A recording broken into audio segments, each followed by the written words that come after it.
Assalamualaikum warahmatullahi wabarakatuh. Selamat pagi, Om Swastiastu, salam sejahtera bagi kita semua. Kembali lagi dengan saya Dwi Anggoro. Puji syukur kita panjatkan kepada Tuhan Yang Maha Kuasa yang telah memberikan kita kesempatan untuk pada pagi hari ini belajar bersama-sama tentang aspek perpajakan bagi partai politik. Baik, langsung saja kita masuk dalam materi pembahasan. Ini materi yang sedikit jarang dibahas, sehingga semoga ini menjadi materi yang menarik bagi kawan-kawan pajak sekalian, yaitu terkait dengan aspek perpajakan bagi partai politik ya. Kemudian kita bahas dulu tentang definisi atau pengertian dari partai politik. Berdasarkan pasal 1 angka 1 Undang-Undang Nomor 2 Tahun 2008 tentang partai politik sebagaimana telah terakhir diubah dengan Undang-Undang Nomor 2 Tahun 2011, partai politik adalah organisasi yang bersifat nasional dan dibentuk oleh sekelompok warga negara Indonesia secara sukarela atas dasar kesamaan kehendak dan cita-cita untuk memperjuangkan dan membela kepentingan politik anggotanya, masyarakat, bangsa, dan negara, serta memelihara keutuhan negara kesatuan Republik Indonesia berdasarkan Pancasila dan Undang-Undang Dasar Negara Republik Indonesia tahun 1945.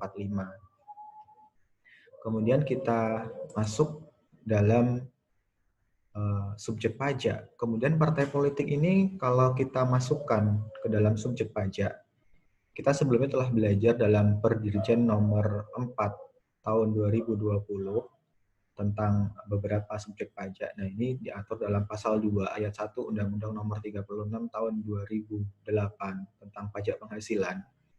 Subjek pajak, seperti yang sudah dijelaskan pada materi yang sebelumnya, bahwa secara garis besar subjek pajak dibagi menjadi 3 ya, orang pribadi, di mana ini dibagi lagi apabila orang pribadi tersebut memiliki harta, kemudian dia meninggal dunia, warisan tersebut yang dia miliki belum terbagi, masih menjadi satu kesatuan, maka itu termasuk dalam subjek pajak ya, warisan yang belum terbagi. Kemudian ada badan, kemudian ada bentuk usaha tetap. Kemudian definisi dari badan, pasal 1 angka 3 Undang-Undang Nomor 16 Tahun 2009 tentang KUP dijelaskan bahwa sekumpulan orang, badan adalah sekumpulan orang dan atau modal yang merupakan kesatuan baik yang melakukan usaha maupun yang tidak melakukan usaha.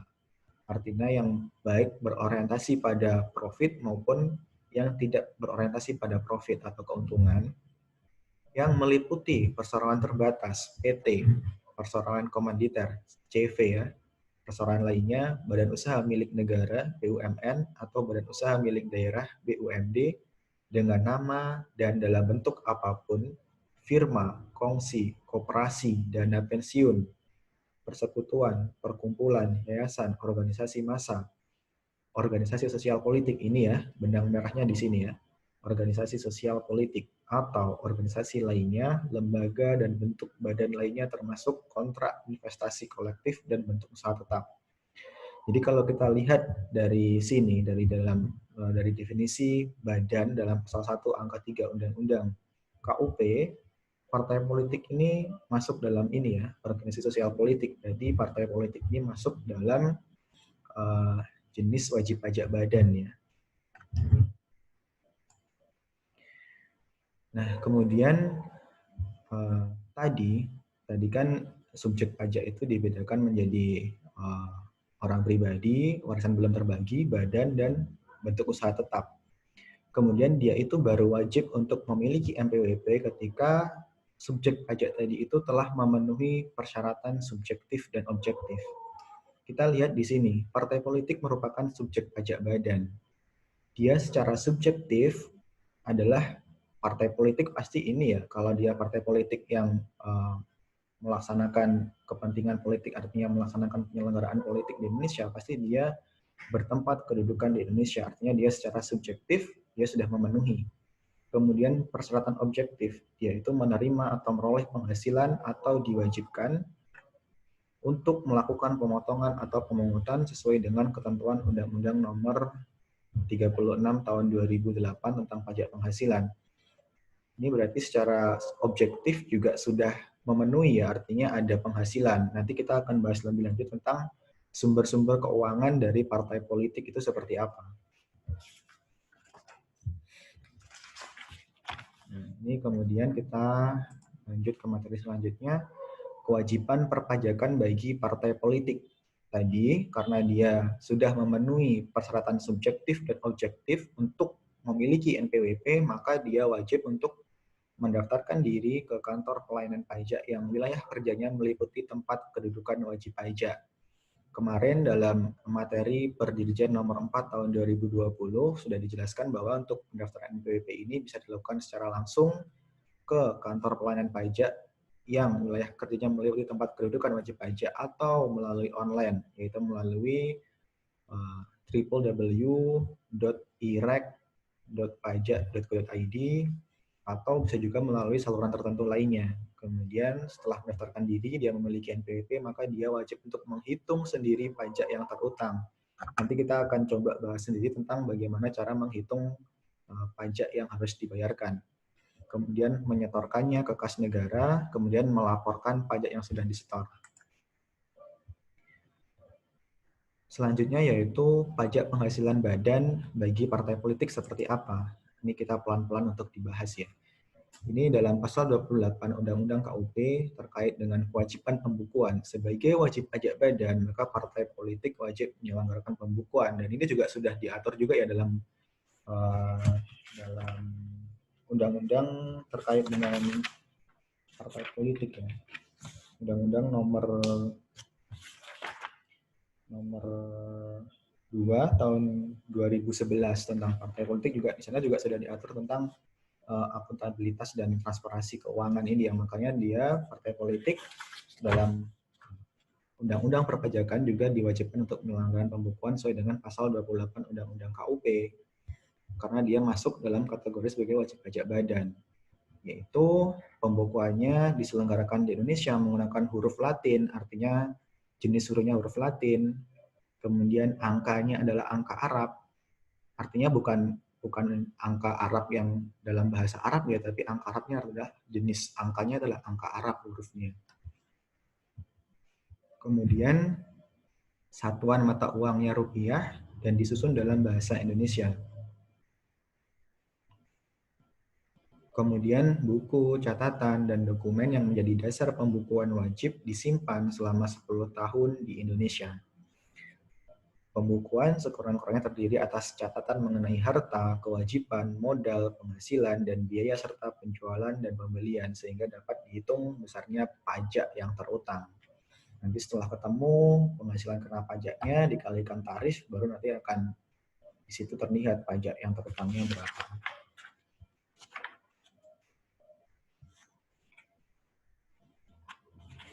Kemudian terkait dengan pembukuan ini juga, ini kita membahas sedikit melebar ya.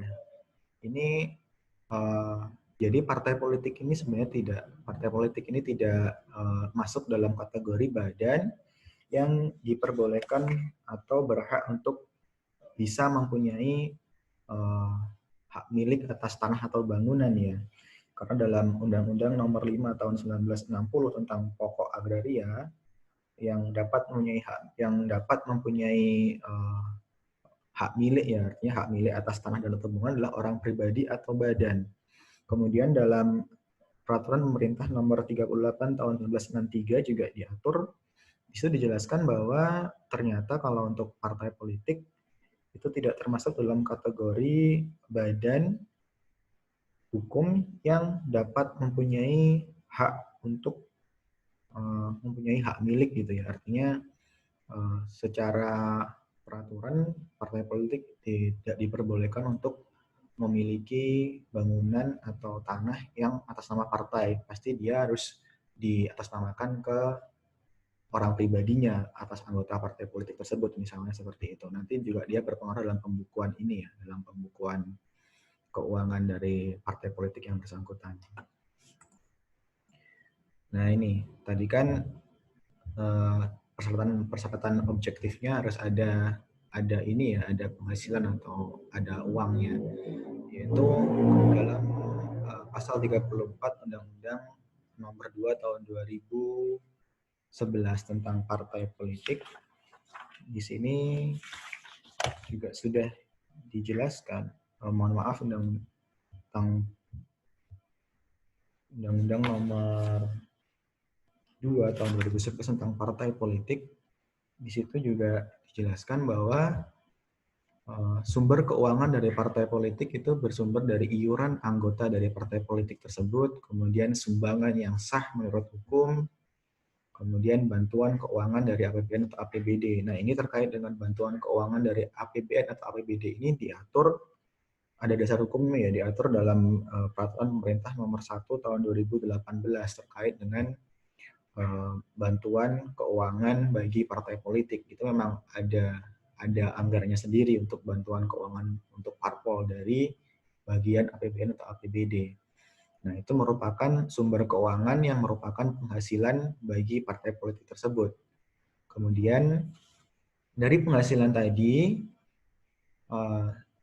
semuanya yang tidak termasuk non-objek pajak, yang tidak termasuk objek pajak, maka selain dari itu, dalam pasal 4 ayat 3 Undang-Undang nomor 28, Undang-Undang nomor 36 tahun 2009, Ini kita buka langsung ya. Undang-Undang nomor 36 tahun 2008, mohon maaf. Ini kita buka bahwa dalam pasal 4 ayat 3, di situ dijelaskan bahwa terkait dengan yang dikecualikan dari objek pajak, artinya dari semua sumber keuangan partai politik ini, semuanya adalah penghasilan, kecuali yang tidak termasuk yang dikecualikan dari objek pajak. Kemudian dari yang dikecualikan dari bukan objek pajak itu, maka semuanya merupakan objek pajak penghasilan. Tapi ini nanti belum dihitung ya, artinya berapa penghasilan kena pajaknya berapa, karena nanti kan ada pengurangan-pengurangan dari biaya-biaya. Nah ini, penghasilan kena pajak, yaitu misalnya penghasilan kena pajak ditentukan berdasarkan penghasilan bruto tadi ya. Berdasarkan penghasilan bruto, semua penghasilan tadi, semua penghasilan yang merupakan objek pajak penghasilan, dikurangi biaya-biaya untuk 3M ya, mendapatkan, menagih, dan memelihara penghasilan. Nah nanti ketemulah penghasilan kena pajak. Ini ya, penghasilan bruto, penerimaan sumber keuangan partai politik tadi, kemudian dikurangi dengan biaya atau beban pengeluaran untuk kegiatan partai politik, maka ketemulah penghasilan kena pajak. Kemudian pajak penghasilan yang terutang. Ini besarnya pajak penghasilan. Besarnya pajak penghasilan yang terutang dihitung dari penghasilan kena pajak dikalikan dengan tarif pajak penghasilan, tarif pasal 17 Undang-Undang KUP ya. Nah, yaitu tarifnya 25% dikalikan penghasilan kena pajak. Namun ini sudah untuk tahun pajak 2020, ini diturunkan menjadi 22% dengan dasar hukumnya yaitu Peraturan Pemerintah Pengganti Undang-Undang Nomor 1 Tahun 2020 yang kemudian akan menjadi Undang-Undang Nomor 2 Tahun 2020, yaitu tentang kebijakan keuangan negara dan stabilitas sistem keuangan negara dalam masa pandemi COVID-19. Ini dari tarif yang 25% diturunkan menjadi 22%. Kemudian terkait dengan penghitungan angsuran PPh pasal 25-nya diatur lebih detail lagi dalam Perdirjen nomor 8 tahun 2020. Kemudian tarif pasal 31E, ini apabila wajib pajak badan, ini berlaku umum ya, bukan hanya untuk partai politik. Ini apabila peredaran bruto sampai dengan 50 miliar mendapatkan fasilitas berupa pengurangan tarif sebesar 50% dari tarif pasal 17. Artinya dari 22% tadi bisa turun lagi menjadi 11%. Dari bagian peredaran bruto sampai dengan 4,8 miliar. Nanti kawan-kawan pajak sekalian untuk lebih detailnya bisa dibaca dalam pasal 31E Undang-Undang Nomor 36 Tahun 2008 tentang pajak penghasilan. Nah, ini contoh perhitungannya PPh terutang. Ini kita masih menggunakan contoh perhitungan menggunakan tarif pasal 17 yang sebelum ada penurunan tarif ya masih menggunakan 25%. Ini hanya contoh saja. Ini misalnya penerimaannya dari APBN APBD tadi yang diatur dalam Peraturan Pemerintah Nomor 1 Tahun 2018 tentang bantuan keuangan partai politik. Ini dari APBN APBD diberikan bantuan 500 juta, misalnya Partai A mendapatkan bantuan 500 juta, kemudian iuran anggota fraksi yang ada di DPR 2 miliar, sumbangan pihak ketiga 1 miliar, lain-lain 250 juta. Jadi total penerimaannya 3 miliar 750 juta.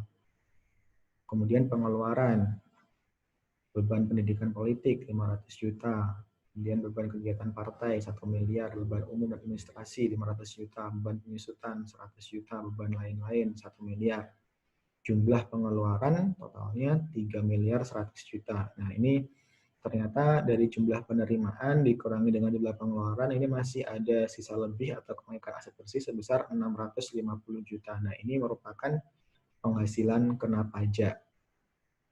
Kemudian PPh terutangnya yaitu tarif pasal 31E karena ini ya peredaran brutonya masih di bawah 50 miliar ya, dikalikan penghasilan kena pajak ini berarti 50% dikalikan 22%, kalau di sini 25% dikalikan 650 juta, ketemunya yaitu 81.250.000. Ini ya, seluruh penghasilan kena pajak mendapatkan fasilitas pengurangan tarif karena penghasilan brutonya di bawah 4,8 miliar ya. Ini kan penghasilan brutonya masih 3,7, 3 miliar 750 juta, masih di bawah 4,8, maka seluruhnya dia mendapatkan fasilitas pasal 31E. Langsung dikalikan 50%, dikalikan tarif, dikalikan penghasilan kena pajak. Nanti kalau misalnya dia penghasilan brutonya penerimaannya di atas 4,8, nanti dihitung lagi proporsionalnya berapa. Seperti yang dijelaskan di sini tadi itu. Dari bagian peredaran bruto sampai dengan 4,8 miliar.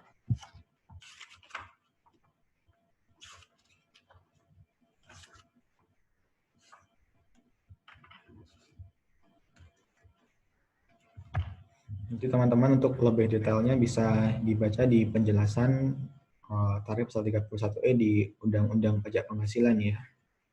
Di situ dijelaskan secara detail terkait dengan contoh-contoh soalnya.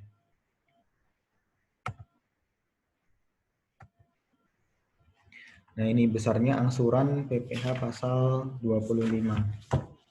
Nah, ini harus dibayarkan sendiri ya. Jadi PPh pasal 25 adalah angsuran atas pajak penghasilan selama tahun berjalan ya. Itu penghitungan besarnya angsuran yaitu berdasarkan SPT tahunan tahun pajak sebelumnya dikurangi kredit pajak PPh pasal 22, 23, 24 dibagi 12. Kemudian dibayarkan paling lambat tanggal 15 bulan berikutnya setelah masa pajak berakhir. Apabila tanggal 15 bulan berikutnya itu adalah tanggal merah atau hari Sabtu atau hari Minggu, maka dapat disetorkan pada hari kerja berikutnya. Kemudian terkait dengan pelaporan PPh pasal 25 ini, apabila sudah dibayar, maka dia dianggap telah dilaporkan apabila atas pembayarannya tersebut telah terbit NTPN, nomor transaksi penerimaan negara, itu diatur dalam PMK nomor 9 tahun 2018.